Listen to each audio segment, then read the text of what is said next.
What's up? Welcome to the pod, my friends.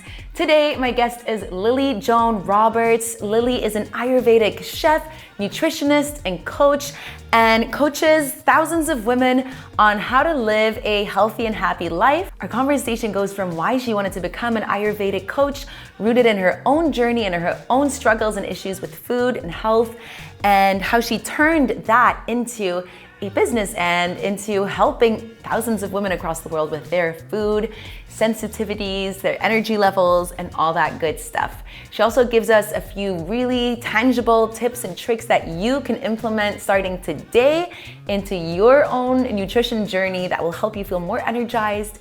So it's really interesting. Give it a listen and let me know what you think in the comments.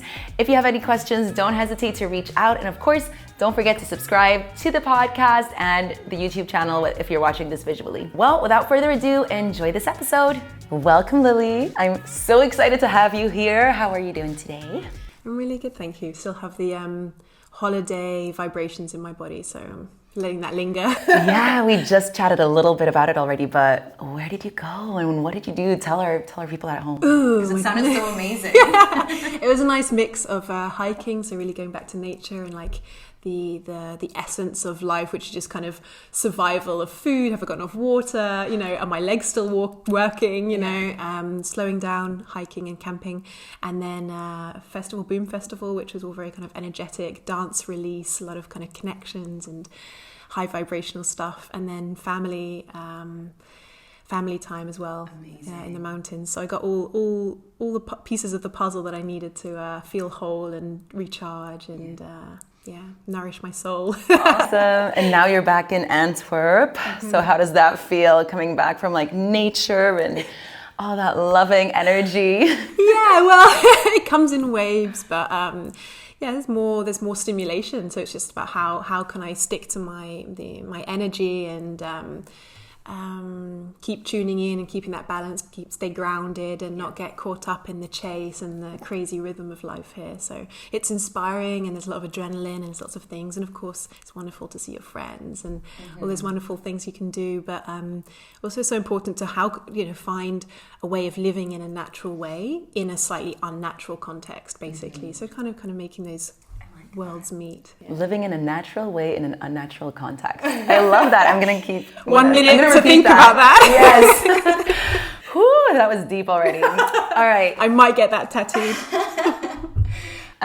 So why don't we go just to the beginning? Like, introduce yourself, tell us a bit about yourself, what you do, and why you do what you do. Ooh, that was a lot in one question, sorry. So maybe just introduce yourself first. Lots to say. I mean, I was brought up very much in nature. Like part-time, my grandparents have a house in the south of France, which is literally in the middle of nowhere. Washing in the river, cooking on open fire, kind of foraging, very, very natural. So it's kind of always been part of my life, and meal times are always kind of the beating heart of family time. So that I've been brought up with that. So food was always very central in my life. But when I was around 17, 18, I was modeling in Paris and I started to get insane gut health problems. And it was very new, you could maybe find a blog about something, but it became this When was this, like, what? 10 years ago? Not to age you, but... Oh, God, now to count. Thanks. I think that's now 13 years ago. 13 so before the whole, wellness trend and hype and Absolutely. gut. So I had to go. So someone said, oh, maybe, because I was like all out on baguette and croissant and all the, gluten. Gluten central. Wonderful. But a friend was like, maybe, I've heard of this thing called gluten, maybe try and leave that out and see what happens. So I started to the only thing I could find that I knew was gluten-free at that point was sushi. So I was going to Asian restaurants and kind of takeaways and making my own stuff. And then that really started to help, still had some pain. Then someone said, oh, I've heard of this thing called lactose, maybe drink less milk. And then I had to go to Chinatown on the other side of Paris to go look for soy milk. Because it's so crazy how it's also recent, the changes, right? And It's mad. If only I'd started a blog at that time. No, but then I really started to miss things like, I wanted to eat brownie, but I couldn't find gluten-free brownie. So I would make it myself and start experimenting with ingredients. And then so slowly but surely I started to create this like new way of cooking, like reinterpreting, recipes and stuff. And in the meantime, I kind of found myself really falling in love with the healing potential of food, because food was causing me a lot of pain. But luckily, because of my upbringing, I think I had a love for food, and I luckily chose the path of interpreting food as a means of healing and feeling better. And then I started to feel how I was mentally feeling better based on how I ate. Definitely compared to other models I was living with who were eating really weird stuff and practically depressed. And so I really noticed the difference between my energy and their energy, my food and their food. And so I became aware of this kind of mind, body, food connection thing. And that's kind of the beginning of my story. Certain point, after studying something completely different, I started working as a chef, my own kind of dinners in nature to connect with the seasons, kind of submersive dinners, yeah. Awesome. Then I decided that I wanted that to be my career, and then started traveling around the world, learning about food in completely different cultural contexts, from street food in Costa Rica to kind of Michelin-esque quality in Ecuador. I mean, lots of different places, because I didn't want to do the kind of traditional restaurant stuff, but want to just learn about, okay, like food, what does it mean to us, what can it do, and broaden my horizons on that. Wow. How long were you traveling and exploring? I mean, it was like sporadic, but I was only in Belgium a few months a year kind of thing until I was about 24. I mean, so about 4 or 5 years I was really dedicated to that. I still am, but in a different way. Then I studied Ayurveda. I went to India, fell in love with Ayurveda, studied that, then studied as a herbalist, and then studied as a functional nutritionist. Just always a little piece of the puzzle, that my healing journey, trying to figure out what's going on with my body, and wanting to learn more and more about the biology, the more energetic side, food, and so and I'm going to continue studying for the rest of my life, I think.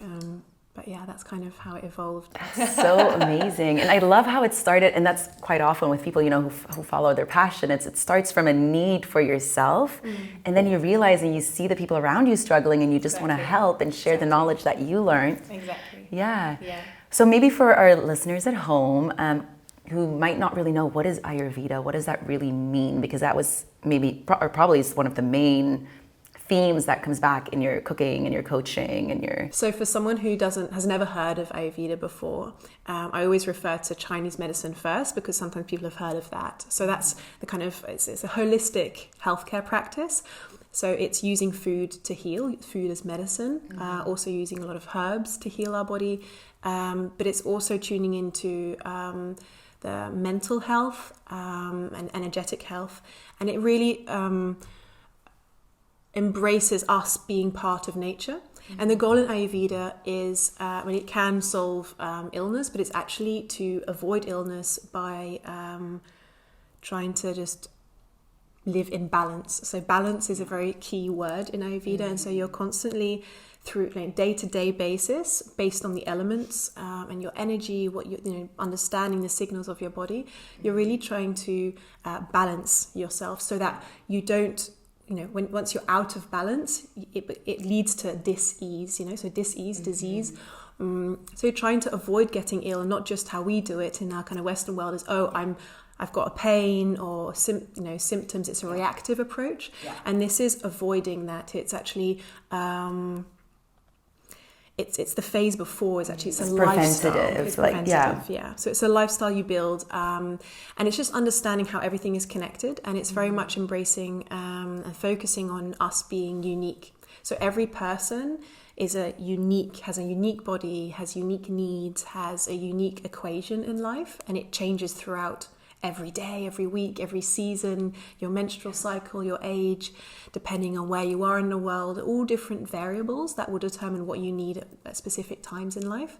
So it helps you figure out, be in tune with yourself, basically, and what's going on in your life and internally. And and creating a lifestyle that that works for you. And that's the beauty of it. It's so poetic, and it really helps you connect to yourself and connect to your environment rather than just solving problems, you know, which happens in kind of modern medicine very often. And it doesn't look for the underlying causes, you know. You just solve the problem, then you continue with life as if nothing happened. But if you don't fix that root cause, then it's just going to keep coming back, becomes right? a pattern. So it's really, so you use breath work, you use meditation, you use herbs, food. It's very aware of sleep. So you're constantly using the elements for balance, basically, with Ayurveda. Yeah. And okay, so because I think you work with clients, you have one-on-one clients, you have a group workshop course, I think, as well. What are some of the main problems or issues people come to you with? And are there any major ones that stick out? Like, do you see like 3 things that almost everyone is struggling with in these, in this day and age? Yeah, I mean, it's just this disconnection from your body and food. You know, food is very much linked to control, as is our body. So we very much focus in this kind of Western way of living is what you want your body to look like, what you want to feel like. It's very goal orientated, and it's always in comparison. So we're basically always thinking about this kind of external validation, right? What do people think? Am I going to be accepted in society for what I look like, for what I can achieve? It's very much focused on the rational side, so mental, you know, so we go to school and all our kind of success and our sense of security and future is all based on what we mentally can achieve and do. There's just this extreme distance between mind and body. Our body just kind of carries our head around, right? So a lot of my clients have just kind of lost sight of, you know, what's what, you know, and there's a lot of frustration as well around food and health. So it's this thing of like, I do everything healthy, but I don't feel healthy, right? So it's I do the checklist, I do my yoga, I eat my salad every day, you know, I have my green tea every day, but I don't feel healthy. So there's this thing of like, it again being over-rationalized process is kind of being healthy or healthy lifestyle, and it not coming from a deeper place of understanding what and feeling and tuning in and listening to what's going on, to your heart, to your soul, you know, and not just purely this kind of rationalized concept of health and success and what health looks like rather than what health feels like. Yeah, we try so hard to make, you know, like you said, like the lists, right? Okay, I start my day with water, then I do this, then I do that. And at the end of the day, you're like, why am I still bloated? Or why do I still have cramps? Or why am I still tired? Exactly. So it's a lot of my clients have all these different symptoms, and they're like, oh my God, you know, as you say, like I feel bloated. I need about 5 coffees in the morning to feel awake. I can't sleep properly. My sex drive is going. I've got this acne, but I'm an adult, you know. And they feel like, oh my God, I've got so many different problems to think about, when actually it's all connected. And the beauty of that is that there's one lifestyle that then just kind of slowly solves all those issues. They are all connected because you're one ecosystem.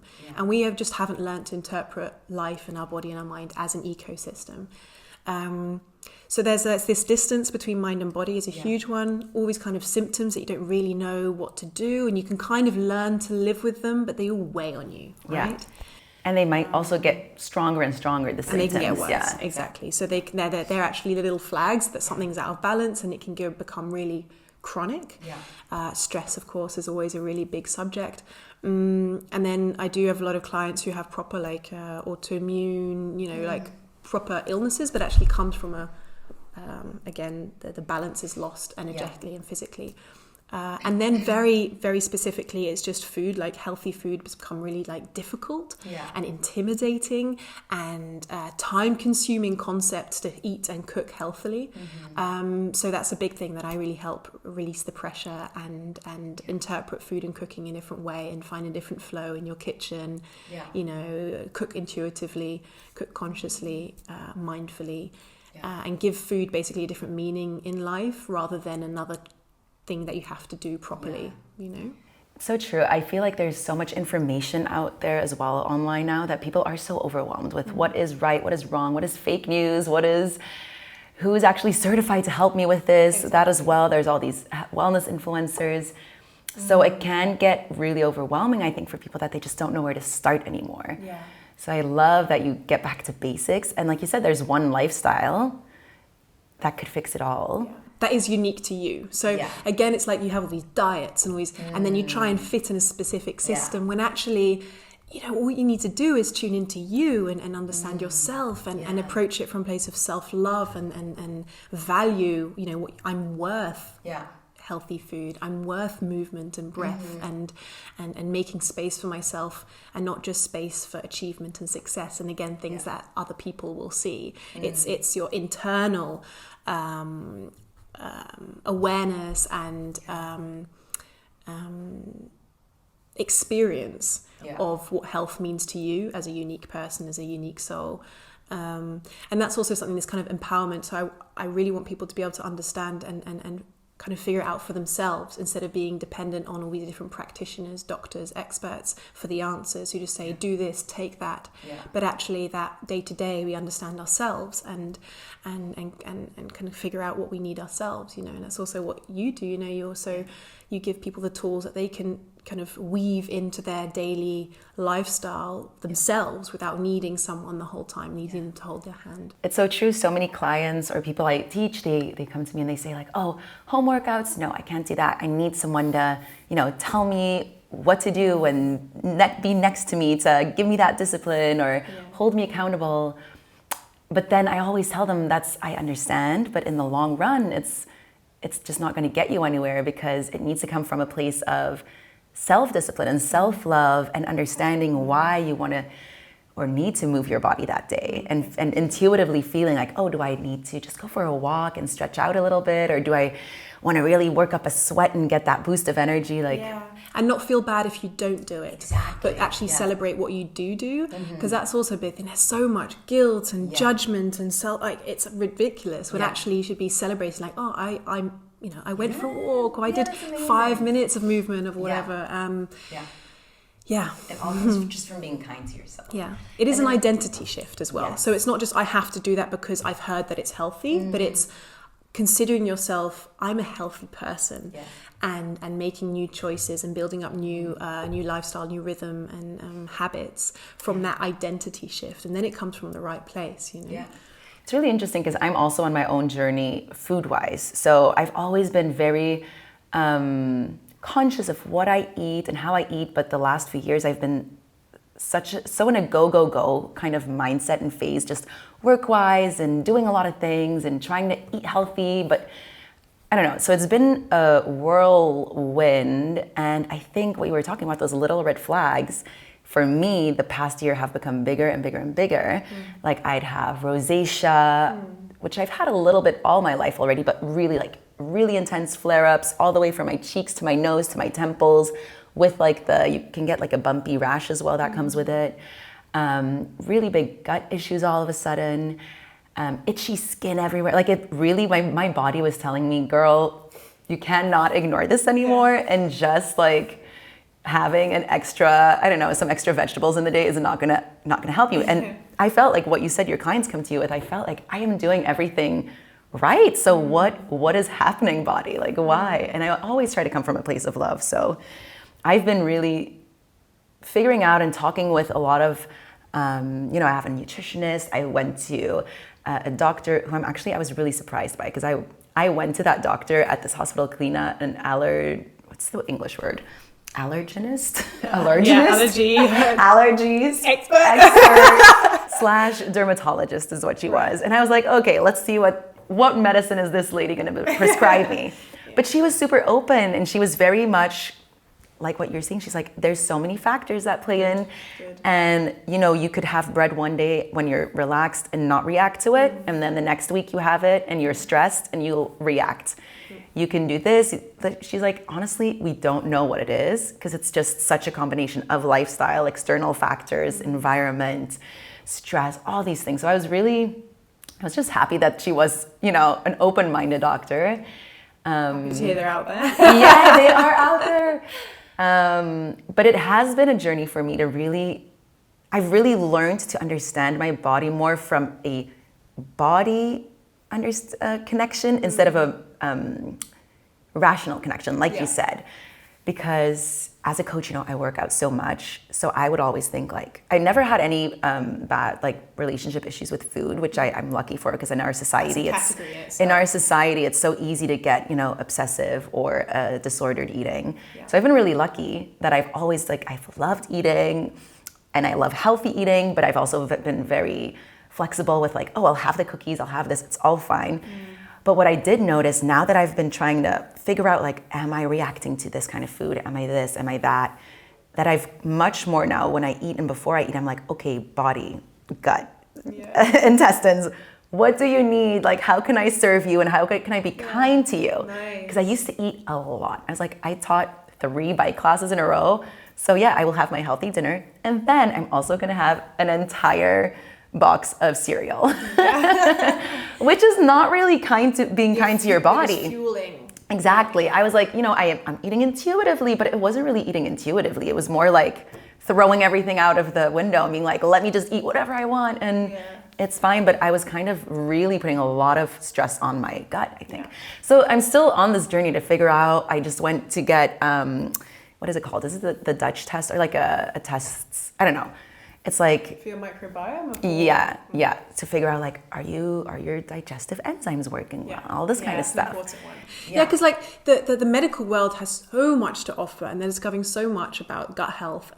But the kind of standard doctor can't take those tests. So there's so much out there that where the medical world is essential. We need to analyze, because if you have a certain bacteria, a virus, a parasite, certain things that aren't right in your gut, you can only register that medically, right? But then it's about so using that medical part and also really understanding, as you say, am I reacting to certain foods? What is food doing to my body? That's also quite kind of scientific, biological side of it, which I love. I love nerding out on it.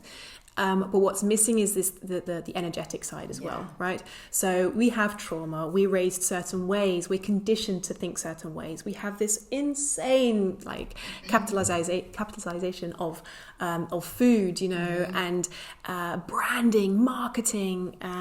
We are constantly triggered to think about food and to have to resist certain foods, to be excited about foods we shouldn't be excited about. Flavors being created to be addictive, it's all psychology. And that psychological, energetic part, that's where it's kind of more invisible and it's less easy to control. It takes more work, it takes more time. It takes time to unravel these kind of layers, What were the messages? What were the things my parents taught me about food? Our relationship with food.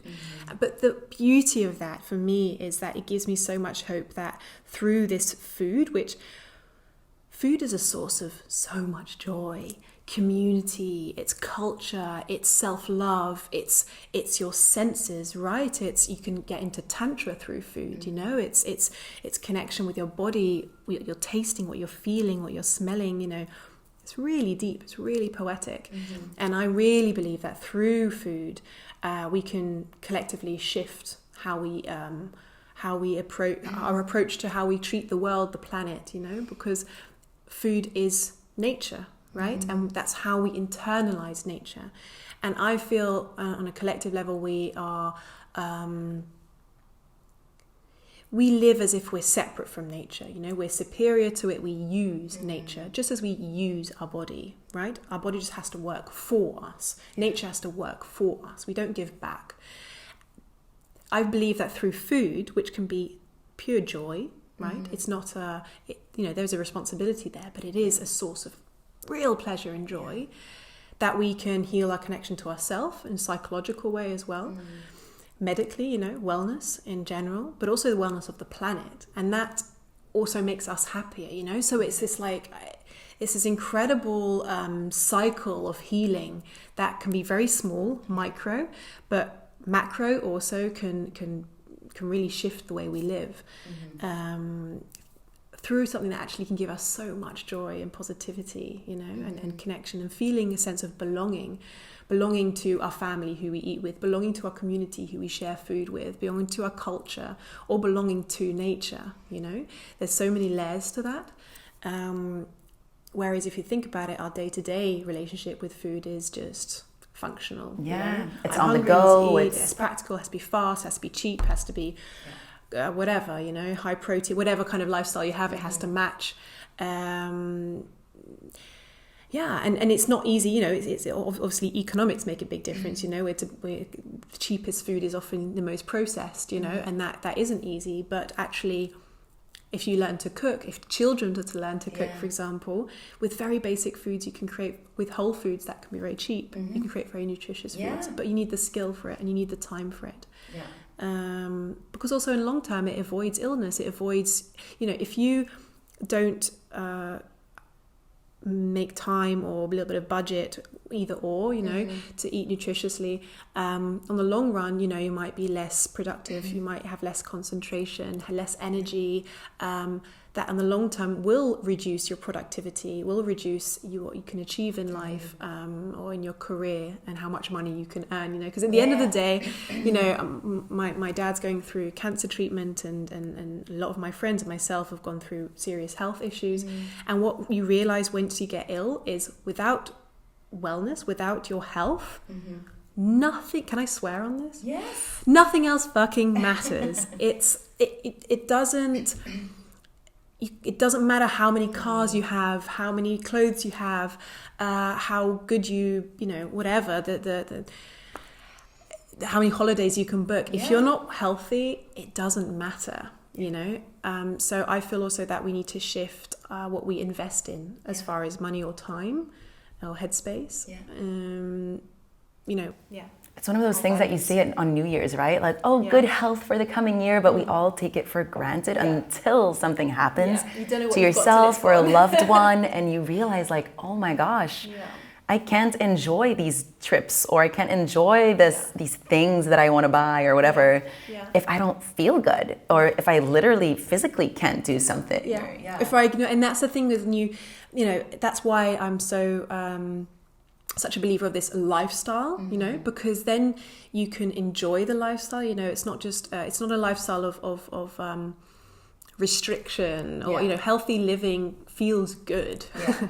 Once you let it in and you interpret it that way, it feels good, and then you can enjoy your healthy life and appreciate being healthy, rather than only doing something once you're out of balance, once you're in pain, once you have a problem, right? And we always need this wake-up call, until you feel that something's unfortunately off. But it's like that with everything in life, I guess. Until you experience it, or until something happens, or until you hit rock bottom for some reason. But I would hope that then slowly it would shift to, I feel stress, I'm aware of my body feeling more subtle symptoms that you can learn to live with, or you can take a painkiller for, or you can suppress in some way.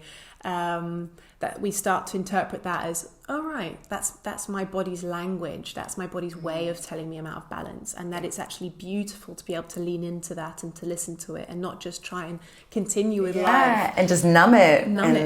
Exactly. I really want to ask you some practical tips and things that people at home can implement today or tomorrow. But before I ask that, I actually wanted to say something that you said earlier about how we just go through the day. We eat, it's functional, it has to fuel us, but there's no time to really enjoy it. I've been doing this dopamine detox kind of thing, which basically just is like, no screens after 9, one phone-free day a week. But one of the things that was part of the detox, which is a word I don't really like, and it's the easiest word to use right now, was have at least one meal a day without distraction. And for some reason, that has been the hardest thing for me to do, which was very interesting and also confronting. Because I was like, wow, well, I live alone, so I usually eat my dinner in front of the TV. Or I'll have lunch in front of the computer while I'm working. Or I'll be scrolling through Instagram while I'm eating. And I'm like, wow, I actually felt anxiety the first day of this detox. I was like, I'm just gonna eat? What am I gonna do? What am I gonna do while I eat? Which is so crazy, because then you lose the whole aspect of mindfulness, which can be such a big part of food, because you're not really tasting, you're not really seeing the colors of your food, you're not really telling your body like it's time to digest now, because you're eating, because your brain is doing all these other things. So I think this is a huge part of what my issues are now with my whole health system, which is, really tuning back into doing less, to doing one thing at a time, like eating, just eat. Yeah, the mindful eating is a pillar in my work, and it does for some people it's the most work. It's exactly what you touched on. So it's biologically the effect it has. You know, if your brain is distracted, it can't tune into, okay, what enzymes need to be kind of triggered, what do we need here to register, you know, your hunger signals, am I full, you know, your satiety, you know, so your brain needs enough space to be able to work together with your gut and be able to digest, to be aware of how much you're chewing. We consider our bloody intestine as like some kind of blender, but it's just got some like little bit of juice, there's like some muscle there, like the work needs to be done by the teeth and the mouth, the tongue, because we just swallow these big chunks of food expecting our body to be able to digest it, and then we wonder why we're bloated. But wait, I love that visual of your intestines being a blender. That's literally what I kind of think of it as. Oh my gosh. I'm never going to forget my childhood memory, literally when I was about 3, of my friend throwing up at school and whole spaghetti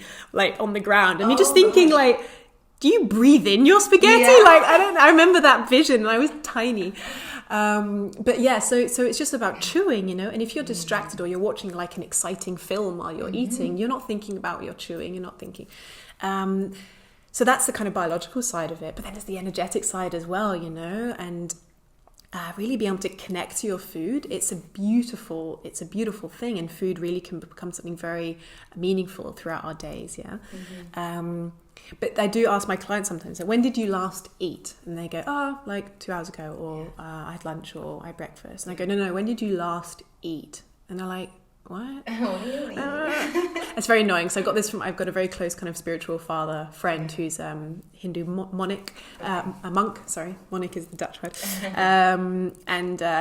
His teacher taught him this as well. So I kind of, this lesson he taught me, and he goes, you know, when did you last eat? And it's a really annoying question if you're not getting any other explanation of what do you mean by that.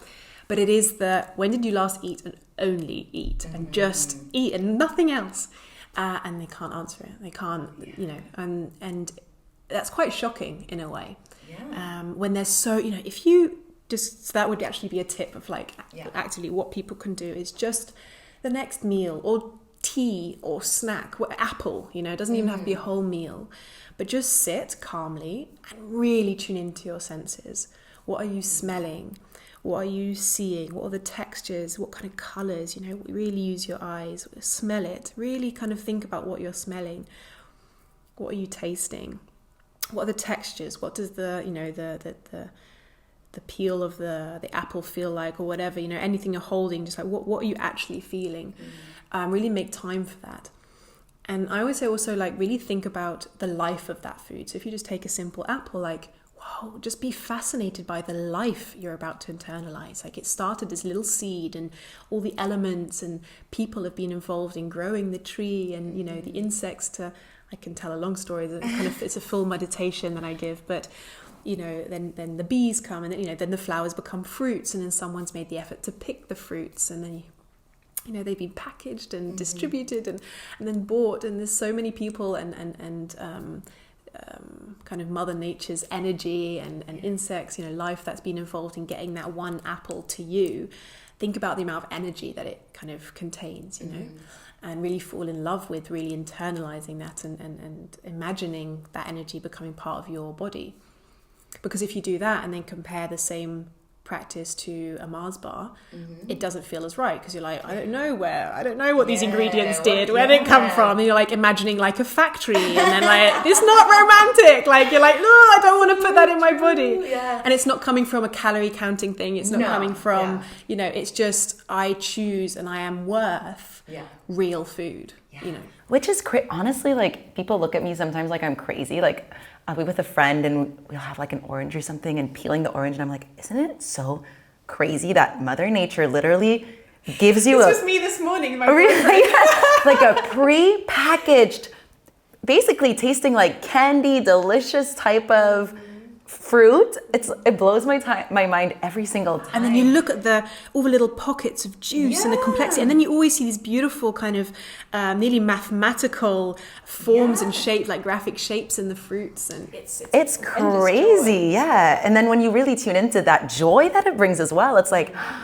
wow, thank you, Earth, thank you. And it's different because I love cookies or I love having something like that, but it is a different experience because that's more like it's not like you can look at it and think like, wow, Mother Nature made this. Yeah. Unless maybe if you make your own, if you make your own cookies, you know, with real ingredients, that's different. And then you can also think like, wow, I made this by myself. Like that's also really interesting. Not that you're never allowed to have a cookie from a package because, you know, we live on this earth. But then if you eat that, really enjoy the cookie from a package, you know, really enjoy it and be like, I'm just going to really enjoy this sweet, crunchy, whatever the things, the joy it gives you, and then let it go and then move on and not then go resist. And then if I eat the cookie to feel shit and guilty but then just eat it for the reasons you want to eat it. Yeah. But with awareness of why do I need this cookie? You know, there's the whole, you know, cravings and the emotional connection to food. You know, are you lonely? Are you bored? Are you actually thirsty? All these different emotions actually can be hidden behind your cravings, and that's often cravings are linked to the less nutritious food, is to also make space for that and become aware of that, because then you're just filling a hole that has nothing to do with that food, but is actually a completely different kind of part of your life that needs healing. So that's a whole other theme, of course. But it's interesting. So next to the first tip you gave, the mindful eating, like using all the senses, are there any really simple tips or habits that someone listening right now could say, oh, you know, tonight I'm going to do that, or tomorrow I'm going to do that? Yeah, there's a few that that work really well. That I always like sharing. If other people have heard me talk, they'll probably be repetition, but it's good to be reminded. So there's this thing called, there's two I'll give. So there's a famous hashtag which is like eat the rainbow. And eat the rainbow, it sounds really kind of naff and cliche, but actually every color that a plant has represents the specific types of nutrients and antioxidants that it contains. So instead of being like, oh, I need to eat my magnesium and iron and, you know, again, really, really like overthinking our food and like interpreting our plate as like this kind of mathematical equation, to just think, okay, how many colors am I eating? And to aim for at least 3 colors in every meal. And ideally get all the colors in a day. So you can actually challenge your partner or your kids. You get the family involved, which always makes it easier accountability wise, and it makes it a bit of a game, is to have all the colors, which would be, if listeners are making a list, it'd be orange, yellow, red / pink, one or the other, blue / purple, then white and brown and green. Okay. So you make that list and then you see if you can like cross off all of those colors in a day. If you look at like fast food or, well, it drives me crazy, but a kid's menu, it's all beige, right? If you realize that you're only eating beige food, whether it's what you consider healthy granola with milk, it's all one color. Even if you can busted. I had oatmeal this morning. That's beige. That's fine. You can have a brown beige there was some blue dish. In it. I had blueberries there we go. And green from sunflower seeds. That's what I was going to say. Don't have to mix it completely. Like, you don't have to skip that meal. But can you add a color? Can you add some blueberries? Can you add some pumpkin seeds? Can you add some goji berries? Open your cupboard and see if you can add a color. And then see throughout the day if you can add color and check them all off. And it's actually a really fun one. You know, you might go, oh, I could just add some basil to this and suddenly I've got another color. You know? I love that. It's really good fun. And then when you're in the supermarket, look down, look at your groceries and just check, like, when I've got vegetables, like, how many colors do I have? Is it only green? Is it only red? Right. Maybe go round again and pick up a few more colors. And I'm not talking about like cereal boxes with red and blue. Fruit Loops, stop them all. I'm set. No, it doesn't work like that. But what nature has to offer, you know, and just really enjoy that variation of color. And then you're giving your body variation, and variation is key to a healthy lifestyle. So then you're giving all the maximum amount of kind of nutrients that I like that, because I always try to, when people, I'm not a nutritionist, I'm just a fitness and yoga coach, but when people ask me, which they quite often do, that's the first thing I say. I'm not a nutritionist, but so talk to a real certified person. But what I do try to say then, like an easy tip that I would say is, you know, make sure you have your carbs, your proteins, and your healthy fats, and try to get that in every meal. Yeah. But that can already be pretty abstract for people, especially if they don't know, okay, well, but what is a carb? What is a protein? What is a fat? Yeah. So then I kind of like the colors as an alternative. Yeah, so that's mainly the one with really to get the vegetables in, because obviously, you know, oils, for example, or healthy fats, they don't have much color necessarily. So that would be then the next level is going, okay, learning about, that's the more kind of rational side, but it starts with awareness, you know, what is a healthy fat? What is a healthy carbohydrate? Because again, this 0% fat shit and low carb shit, like it's ridiculous. It makes no sense. It doesn't support fat, so it's, you know, again, it's how our brain works, how our organs work, our satiety, you know, but it is about just going back to what nature has to offer and you're fine. That's basically a key principle, but we need fats to absorb certain vitamins, you know. You can eat as much salad as you want, but if you're not combining it with fats, you're not ever going to absorb the vitamin D, E, K, or C. Interesting. So like you need it's fat soluble vitamins. So in so many different ways, we need the fats, we need the carbohydrates. But a carbohydrate or a fat from like avocado or sweet potato compared to a donut, it's a different thing. Which is why I don't believe in calories. It doesn't make sense. No. Yeah, which is, I've been noticing this trend on social media, which is like, calories are calories, or what are they saying again? And then, so if you have a donut, it's okay because you could have the same amount of calories from, I don't know, from, what am I trying to say here? An avocado, But I'm like, well, okay, I get that it's the same amount of calories, but it's different because you don't get the nutrition. As well. So you're not getting nutrition. So in America, you know, that would be a thing that, you know, they always have these kind of hypes, but then they're taking about 10 supplements every day because they don't have enough nutrients in their body. Or they're taking antidepressants, or they're taking anti-inflammatory things, or whatever, painkillers. And you're eating maybe the donut and thinking, oh, it's the same amount of calories, but actually half an hour later you're going to be hungry. You're hungry again, and so then you overeat, and then, you know, your cravings start. Your emotional eating isn't covered. So like, it's a whole different. So okay, really quickly. Yes. So if you don't put oil on a salad. Add oil. Add oil. So what are some good oils that you suggest for people to use in their cooking, on their salads? If you're using heat and you like up to like pan fry heating, just olive oil is great. Okay. Once you go high temperatures, coconut oil by far. The sunflower, the most, the one that I really talk about of trying to avoid is sunflower oil heated, and that's what we use in all the fried food. Like if you go and get chips, you know, potatoes super healthy. It's the oil that's not healthy. It's the heated sunflower oil. It's super inflammatory, which causes all this. It's chronic inflammation internally, so it causes all these different symptoms and illnesses. So if you're going to fry something, use coconut oil. Even olive oil will be better than sunflower oil. So that's a big one.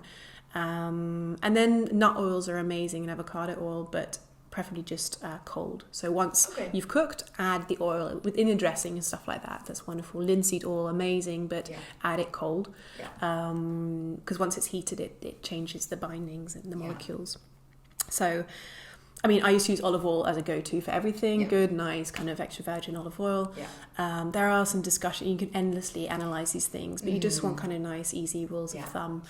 Keep it simple. And just enjoy the different flavors, and really enjoy, again, if you get a quality olive oil, really, really enjoy the flavor of it on your food, and really imagine where it's come from and the purity of it, compared to a cheaper thing. So good healthy oils. And of course, you know, wild caught fish. If you're not vegan, you know, it's in fish you can get wonderful oils and fats, but it has to be, you know, not kind of farm fish, because they've only then been given like maize, and it's omega-6, which is again inflammatory. I could talk about it for a long time, and nuts and seeds, you know, as butters or oils or creams, you know, they're also wonderful fats. Okay, great. Okay, so tip 2, eat the rainbow. You have one more maybe? Well, again, health tip is the kind of the generalized thing is 30 plants a week. So again, I give my clients literally a kind of bingo chart of like 30 plants a week kind of bingo. And again, you hang it on the fridge, and every family member has one. And every time you've eaten a new type of plant, you add it So if you've had a carrot, you'd add carrot. And the second time you eat carrot, you don't add it again. So it's singular, every new ingredient you have. Yeah. And you want to try and get to 30 plants in your week. And then you can say, whoever wins doesn't do the washing up or whatever, make it a game, give it some incentive. Yeah. But again, it just makes you aware of like, shit, I really only had 15. Yeah. Is there something, can I mix it up with something? It's not again to judge yourself for not getting to 30, it's to celebrate the 30 when you get there. And also just be aware of like, could I shake things up by maybe getting a different type of salad this time? Or because we fall into patterns and we need some go-to recipes, but you can stick to your go-to recipes and just switch the normal potato for sweet potato or the sweet potato for carrot. And, that you just play around with what you already know and just mix it up with a different type of ingredient. Because the variety is important. Again, the variety is key. Yeah. So you see these fitness people saying like, oh, I eat salmon, spinach, and eggs every single day. So that might be healthy for 1 or 2 days, but not every single day, right? No. I mean, there's healthy and there's healthy. There's obviously so many different variables, but you want color and variation, and then hydrate. And I'm a herbalist as well, so another tip would just be use herbs. And I'm not talking about add a little leaf of basil to make it look pretty. I'm talking like handfuls of basil. It adds flavor like you would not believe. It doesn't make. You can just make the simplest dish and add a handful of basil, and suddenly everyone's like, "Whoa, this is super chic." That's so yummy. And does it have to be real? Well, now that I'm saying it, yes. Does it have to be real herbs, like the full plant? Or can you do you have the basil? Yeah, the powder. Yeah. So dried spices are wonderful, herbs and spices. Yeah. Flavor-wise, or the strength of it is much higher, so you need at least half the volume. Yeah. But again, you want it to be in closed-off pots, preferably no sunlight, because then all the antioxidants are lost. You want to go organic if you can, but if a price is a thing, it doesn't. Having herbs is better than not having them. So just the light and closed off is an important one. Mix it up with spices. So spices and herbs, whether they're dried or fresh, you just want to kind of just like add them in where you can, and in your water as well. They all have their own medicinal properties. So you'd be hydrating, adding more flavor to your food. And adding that extra level of medicinal properties without having to think too much about what it exactly is. And it looks pretty. Yeah, and it's so funny because I grew up in Belgium, and I don't think they don't really use a lot of spices and herbs in the kitchen. It's like, let me add some salt and pepper, and that's it. And maybe like some, it's funny, nutmeg in in the pudding. It's funny. Add some flavor, like fermented stuff. Like work with toppings, extra herbs, some nuts and seeds, some fermented things. Like they're all probiotic. Like play around with the flavors, and the more flavor you're adding, the more joy, the more satiety, and the more kind of medicinal properties you're getting, and less cravings as well. Otherwise we go for the fake flavors, which is the shitty sugars and all the added crap and artificial flavors. Just add loads of flavor in your own food, and you're done. All right. Well, those are tips that people at home can really easily implement, I think. Yes. So we're all going to put a bingo calendar on our fridge. If anyone does it, please let me know or tag me or something. Like, there's nothing that gives me more joy than seeing people play that and at home. We'll do that. Now, maybe more on a personal level for you, what are some of I always like to talk about a wellness toolbox that is so good for people to have, that they can just, preventively or reactively reach out to when they're feeling, I'm a little stressed, or I'm tired, or I'm overwhelmed. Let me open my toolbox and see what I can do. And one of the things is, making sure you're eating nutritious food, or do a workout, or go to bed early, call a friend, all these types of things. What is in your personal wellness toolbox that you dig into once in a while, or that you need daily maybe to feel like you're living a good life? Such a good question. I love it.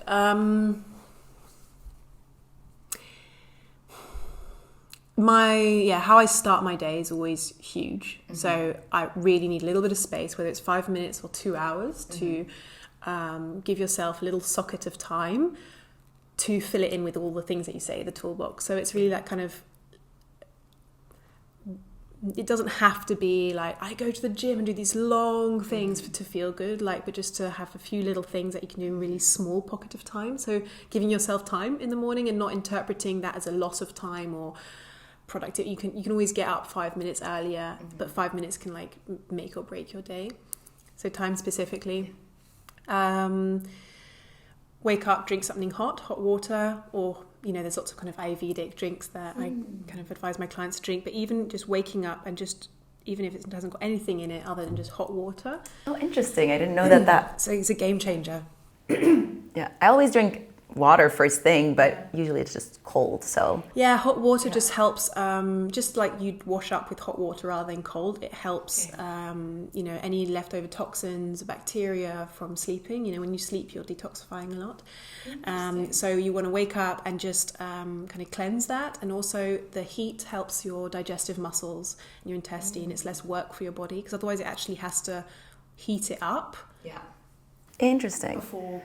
So is this like you boil water and you just don't add tea, or it can be like your faucet on the warmest? No, it has to be boil boiled. it in a kettle. Yeah, because the faucet then it's going into a tank for hot water, and that can then contain lots of other things you don't want. So if you drink hot water, it has to be from boiled cold water, which mainly is the pipeline stuff, and so hot water. And then if you either so I just get up and I'm like in zombie mode. I switch my kettle on. I don't think about it, right? Yeah.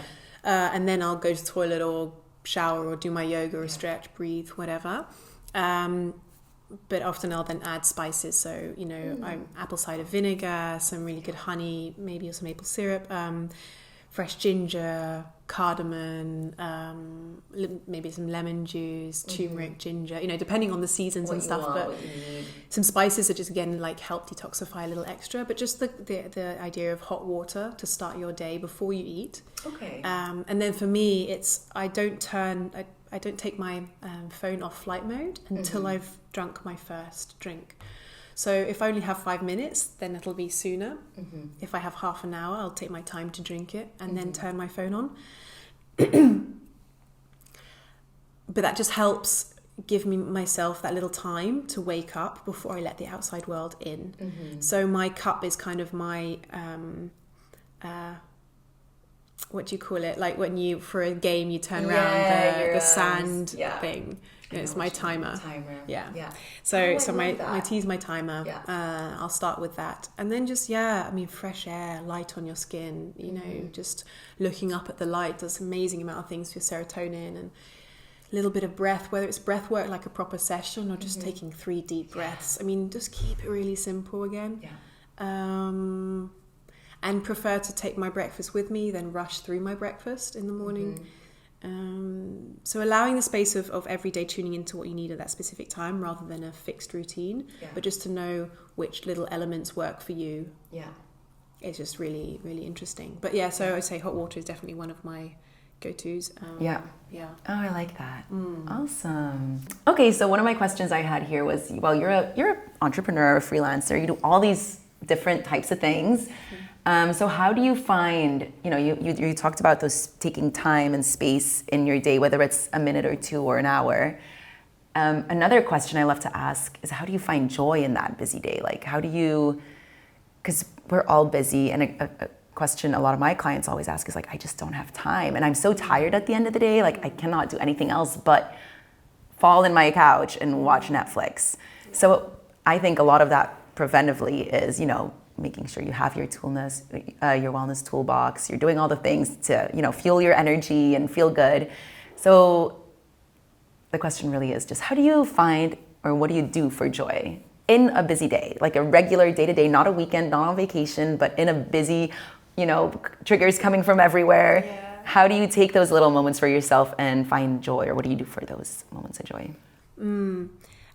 Before I answer that, something you said I'd like to kind of just dive into a second is what I found myself, because it's always a struggle, you can't live fast enough, but it always feels like you're not doing enough, right? So that's not the answer. Living faster isn't the answer. It's just it's an endless process. So I've noticed, and I have to remind myself as well, but the slower I live, the more time I have. So it's about dropping the things that you think you should do, but just simplifying often as well, and doing less and taking your time to just eat, to just shower, to just walk. Not be on your phone while you're walking, but just walk. It gives you a sense of having more time. So reinterpret sense of time for sure, and really zoom out and really think about what you need to do, have to do, or what you think you should do, because there's a big difference. What I do, a tea.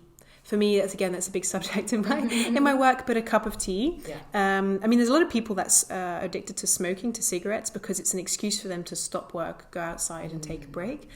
Yeah. That's a tea for me. So I'll make a tea every half an hour probably if I'm working at a desk. But my tea divides up my day. So I really, really, really reap the benefits from dividing my day up into chapters, and every chapter is ended and the new one is started with a drink. So I'll do something and I'll make a tea, I'll sip a bit and preferably be outside, and really again mindfully drink it, smell the herbs, hold the cup, just take some time. If I don't have so much time, I'll just do a few sips at least and then continue my day. But I'll at least do one, to start my day for sure. Again, that's my little pocket of time. Then somewhere in the morning, mid-morning, then somewhere midday, somewhere mid-afternoon. And my evening again will be a drink. And then I really framing that time of, now I'm letting the previous chapter go. And now from a clean energy, clean slate, I'm starting a new chapter. Whether that's a 5-minute chapter or a 2-hour chapter or half a day chapter.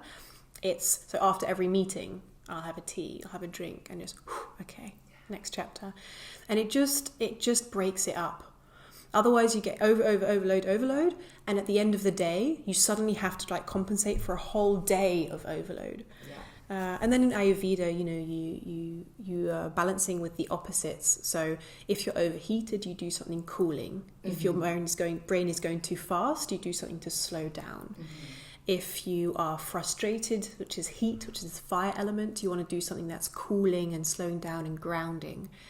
The difficulty is that we always once you're in the rhythm of speed, even your relaxation has to kind of fit that adrenaline and speed. So we'll go into drinking, more stimulation, go to a bar, go dancing, which can be an amazing release, of course, but it's not the only release because you're not letting go that deeper levels of stress or frustration or emotion. Might be a little more numbing instead, actually. Exactly. And Netflix has the same. I love a good old Netflix binge occasionally, but then it's it's an occasion. Yeah. It's a special moment. Now I'm choosing and I'm aware of choosing it. It's not an escapism. Yeah. And it's not, I had a crazy busy day and now I'm going to watch something which is with guns and triggers and I actually need to do something that in the beginning feels hard to do, but is an antidote to that speed of my mind. So that's when a little bit of yoga or some breath or just, anything a creative helps, tune into something that you do with your hands. Like the screens are just the devil. It's just not natural. And I use them myself, but... Yeah, we have to use them for our, during our work day to stay in touch with people. So as soon as to end your day, I also try not, an hour at least, try not to be on them. Just to feel what life is like without these things, because that's what we're meant to do. Yeah. And it's just unnatural to always be in that digital world. It's not how we're part of nature. Again, we're animals. We have evolved so quickly. Yeah. Our evolution can't catch up. Yeah. Our brains and our bodies are still 100 years back, you know, we haven't evolved fast enough to be able to process. Brains can't handle, So it's about doing something natural again. Yeah, it's one of these things I repeat a lot online, but apparently we're more connected than ever through all these apps and WhatsApp and our phones and mails and whatever, but we're more lonely than ever. And apparently loneliness is an epidemic. It's one of the highest death rates, or death causes of death. That in combination with anxiety and depression, which is all linked again to inflammation in your gut. So it's all connected. So also being able to disconnect and to come home and then reconnect with yourself or your partner, your family members, noticing that if I'm talking to someone, is my phone next to me? Is it pinging constant? Because even just Just be present with what just having a notification come up, you disconnect, even if you don't pick it up and look at it. Absolutely. And you're always, somewhere else. Yeah. And again, I think celebrating small things and like, okay, I'm still working, but I'm going to light a candle. Like add something that gives you joy, add a cup of tea that makes you feel good, even if you're working late, And then one tip again, it's a big thing for me, but approaching life with curiosity and like a kind of childlike fascination, it just brings joy. If you can, like, you've got these beautiful flowers here, if you just can come home and just look at the flowers for 30 seconds and be like, wow, they are so beautiful, it just shifts your energy. And it's this higher vibrational thinking, it's gratitude, fascination, curiosity. It's what the kids are laden with, but we just slowly... We lose it along the way. I love that you brought that up. I was at my sister's house the other week and playing with my cousin and my nieces, and all of a sudden a butterfly flies by, and she's like, butterfly! And she jumps up and follows it. She starts running around the garden, just following the butterfly. And I told my sister, I was like, oh, isn't that amazing? Like, imagine if we could all just appreciate the butterfly and jump up and chase it as well. And like, I have that bit, but that's my brain like, ooh, shiny thing, but that's a slightly different thing. Shiny thing. But I really try to incorporate that in my life as well. And I tell my clients as well, like, being present is so hard for people, but then just noticing, being curious, look at the flowers. Yeah, look at the flowers, look at the butterflies, the clouds. Like, there's so much in our world, even if you live in a city, there's so much around us that is so interesting to look at. And see the richness of those simple things, because we are so, especially, younger generations, they can get bored if it's not insane triggers, because the digital life, you're used to it. But to actually see the richness of the clouds and be able to look at that, and that be enough entertainment, stare at the stars and be fascinated about life, I definitely, I'm all for learning from kids and they can teach us a lot, Yeah. And we all have that little kid inside of us, so we just have to be able to let them out. Okay, we're already talking for an hour almost, so I'm quickly going to get to... This morning I threw a little Instagram blast out there if anyone had any questions for you. And we won't be able to get to all of them, but one of them that I think a lot of people deal with is... someone asked, I always get bloated after I eat, and I don't really know where to start to address it. So do you have any quick is not a good... Speed is probably the issue. Chewing. Chew. So for sure, chew. Put down your knife and fork between every bite. Relax. How many times do you have to... I heard you have to chew 20 times. Is that... Because then I start counting. I'm like 1, 2, 3. Maybe that's also It's good to do it once to be aware of, oh my God, I only chew 3 times, and it'd be wake up call. But again, you don't want it to be control and overthinking. You just want it to you just want to think about, again, as I said, your stomach isn't a blender. Break it down so that your body doesn't have to process so much. Your digestion starts in your mouth, and just to give those enzymes time to start processing, start absorbing the flavor, the vitamins. If you're just aware of the flavor, it's fine. It will end up being around 20 is a good one. If you have a really sensitive gut, they even say 50, but then you don't have a life. So let's keep it real. But just do the work in your mouth, and enjoy that. Not to drink too much during meals is also another one. Drink to hydrate your mouth if your mouth is dry, but ideally drink before and after your meal, because otherwise you're diluting your digestive juices and it becomes harder to digest. Okay, interesting. Breathe before you start eating. Don't start eating in the energy of the rhythm of the day. If you are stressed, if you're doing things on this heightened awareness, or if you're switched on, if your sympathetic nervous system is ruling your day, is taken over, just sit down and just take a few moments to just, your shoulders, relax your stomach, undo your button of your jeans. All these high-waisted jeans look great, but there's no space to digest. So undo your jeans, even sit on the floor if you can, and just breathe a few times, like belly breath. You're just straight away allowing your parasympathetic nervous system to take over, which is your rest and digest mode. If you're stressed and you're in that run from the tiger mode, the last priority is to digest. So if you relax and your mind can register, okay, I'm safe, it can go into digestion, and that can make a world of difference. When do you think is time for a person who says, like, I'm always bloated, to do some intolerance or allergy testing? Is that like first start with the basics, which is what you just said? Or would you say, oh no, everyone should get tested, or no? There are lots of, good question. I mean, I coach a lot in sensitivity. So there's this kind of FODMAP stuff and like really exploring what your sensitivities are. And the only sensitivities you can only do by eliminating them and seeing how you feel.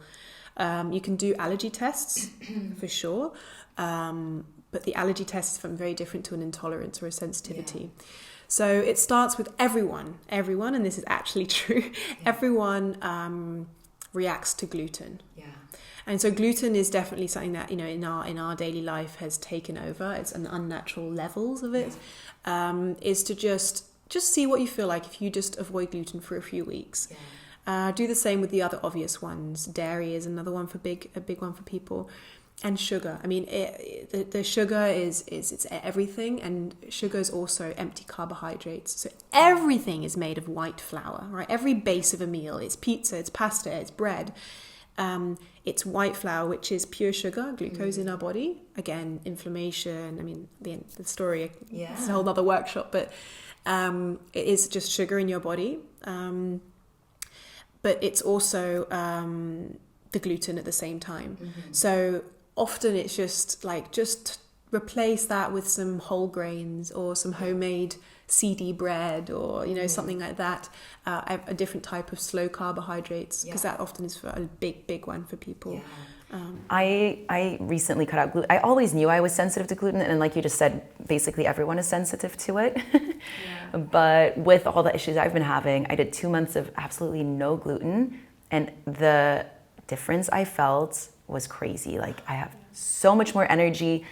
Everyone kept telling me I looked completely different. Like, wow. I never weigh myself, and I never have a goal of weight loss because I feel like the way I look is fine. But everyone came up to me and said, like, did you lose weight? Something changed. Like, what is different? And I think I was holding, I don't know, I was holding to maybe a lot of water retention due to gluten, or I don't know what it was. But people came up to me from everywhere saying, you look different, what happened? And it's just the gluten. And I'm not eating and less. Replacing it I'm replacing it with, exactly. Yeah. And then I went on vacation, and I was like, you know, it's a little hard, so I'm gonna just have a little here and there, you know, like a croissant, a pizza. Oh, it's someone's birthday, I'll have a cake. Yeah. And because I did nothing for 2 months, I felt it so intensely how I reacted to it. And it was just like a wave of like tired drowsiness that came over me, which was so crazy. I never felt it that intensely. But so it's interesting. So now I'm trying to find the balance of, you know, really limiting and avoiding gluten as much as I can, with still, you know, some open spontaneity for if I'm at a birthday party. You need that. You need to be able to relax, you know, definitely. And it is comfort, it's fun. There's lots of places where you can but make it an occasion, you know. And then really enjoy it to the full, because it's an exception, you know. And also, like, you know, my ex-boyfriend, like, he had no physical symptoms of gluten, but he would just get really cranky and impatient. Ooh, yeah. So if you think you or your partner is really cranky, it might not be their personality. It can be the gluten. It's amazing. It doesn't necessarily have to be part of you and who you are, you know. So then when they stop eating gluten and they're still cranky, then you know it is the personality. Then it's time to move on. Someone asked, what do I eat to put on weight? So I don't know if it might be interesting also to just talk about, like, how do you maintain, lose, or gain in a healthy way? But that's a whole big other conversation. So it's a big subject. I mean, I get a lot of people with eating disorders in all forms. A loss of weight. I mean, you definitely also could do thyroid tests. You also want to be looking at your hormonal balance. I don't know if it's a woman or a man asking the question, but your thyroid has a big influence on your weight, gain or loss. And for example, if you don't have enough estrogen in your body, that would also cause an imbalance of weight, or too much estrogen is, you know, also is linked to weight gain and stuff like that. You want to be looking at, you know, the type, you want really nutritious food. What you want to be doing basically, whether it's weight gain or weight loss, at the base is you want to understand your metabolism, because there are different types of metabolism. But you mainly want to do, if you eat nutritiously and you are enjoying a healthy lifestyle, your body's naturally going to find its weight balance, right? In general, unless something's specifically out of balance that you need to then heal or figure out, But in the general rule of thumb is, if you can just really feed yourself the healthy fats, healthy carbs, some are meant to be slightly more voluptuous. I'm never going to have big boobs or big butt. It looks beautiful on people, but it's what's your nature, it's your genes, what your natural, and we're not all supposed to look the same. There's not one healthy look. There's not one ideal. We do learn to have these goals physically, but the goal should be find your internal health, and your body will find its weight balance. That and hormones are huge. Hormones are a really, really big one. You need and to your get some food tests has done. a big impact on your hormones as well, right? Well, it's invisible stuff, We react to, something's wrong with my skin, because we can see the skin with a naked eye, right? Weight gain, weight loss, we can see that. But all of our organs, our hormones, it's invisible to the naked eye. It's something we feel, it's intuitive, it's invisible to other people. It's very subtle, and it's part of a very, very complex network of this ecosystem. So it's not just by eating a banana you'll have more estrogen or something. It's not that simple. Yeah. But your stress, your lifestyle, your food, they're all going to impact how your body works, and your hormonal balance is depends on how your organs work and how how your ecosystem is supported, whether it's your thyroid, your sex hormones, your sleep, it's all part of the equation. Yeah. So it's not just get this really, there's this algorithm thing that's found me, and it's it's selling these eye patches to me, and I'm intrigued, I have to admit. But they're saying this is going to solve everything kind of thing. It's not. No. But it's part of it. So there's little things, and you start weaving and find what works for you. Don't just follow everyone else like a sheep. Just think about what are you enjoying, and start somewhere. Again, gradual change is definitely the more sustainable way. Don't just flip your life 180 degrees, because you need time to make these things habit and not based on willpower. Yeah. That's another big subject. Yeah. But yeah. Okay, last question, and then we wrap it up. Someone asked that they started working out more than usual, but that because of that they're more hungry than usual. So what are some things does this person eat more, or does she need more? Protein is the buzzword in the fitness community. And if you're plant-based, where do you get that? That's another whole other conversation. But yeah. I mean, you need to fuel your body, right? And you do. Protein is muscle build, and you want to. If you're burning a lot of calories and your metabolism is raised, heightened, you don't want to be burning. If you're not eating enough carbohydrates and healthy fats, you're going to be burning your protein instead as a source of energy. And you don't want that, because then your building blocks for your muscle, for your bones, your membranes, they don't have enough building blocks to use. So that's why you need to eat enough protein, but also enough healthy carbohydrates and fats, so that your protein doesn't suffer, right? And that you can get fitter and sustain that energy. You don't want to be eating too much during your workout, because then you're digesting, you've got, again, your sympathetic nervous system from sport. Yeah. But just, you can have some easier sugars, as dried fruit and stuff, or a banana, you'd be able to use those carbohydrates quite easily. But preferably good healthy fats as well, nut butters, lots of fiber, so it's a slow release. Again, things like color, But plant-based natural protein is, of course, is a big one. You don't need all the whey and all these added things. Just go for hemp protein. There's and add it to food that you enjoy. Don't get obsessed with all these different artificial drinks and shakes. Yeah. Just take it easy. But if you're hungry, eat properly. Have proper nutritious meals. Don't eat the whole time. Give yourself good proper meal times. It's very nuanced, so I don't want to give too many specific tips.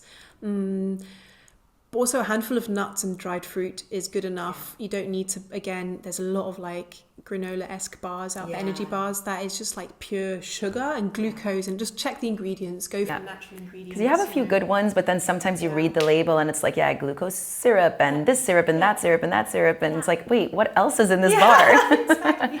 So you just want to keep it simple. The least ingredient, the better, or like if it's got good herbs, and the more difficult words, the more questions you want to be asking. Because also these things are inflammatory, and then that'll add to a whole chain reaction of other problems indirectly. Just go for whole foods, real foods, but don't be afraid of carbohydrates. Good carbs, good fats. Add a good lot of olive oil to your food. Enjoy that, so that you're really feeding your body. Awesome. All right, thank you so much, Lily. So now, where can people find you, and how can they work with you, and whatever you want to plug, this is your chance. My website is the is very important, thehappyhealthjourney.com. You can find my contact details there and all the different things on offer, the things that I offer, how to work with me. I'm very active on Instagram as well, so a DM's also very welcome. A little question pops up just to Great. What's your Instagram handle? So my personal one is Lily Joan Roberts. And then I have the Happy Health Journey as well. So either or. My personal one, I'm even more active on a daily basis. So Lily Joan Roberts is easy. And then you can always drop me an email if it's like a proper story you want to tell. But those are probably the two ways that. Awesome. All right. Well, happy to meet anyone. Thank you so much for being here, sharing your wisdom, your knowledge. There's so many more questions I would want to ask you, but that'll be for next time. We'll have to get you back here. I'm gonna print out my bingo rainbow chart. I don't know if we can put it in the show notes, like the bingo chart. I don't know if it's a thing you can do. I could, for sure. Okay, I'll put it in the show notes, guys. Sounds super pro. Go download it. And that's it. Thank you so much, Lily. For having me. Yeah, you're welcome, and thank you for being here. Thanks for listening as well. Yeah, thank you guys at home, and be sure to tune in for a later episode, and go give Lily a follow and shoot her any DM or questions, emails that you want. And we'll see you guys soon. Bye. Bye.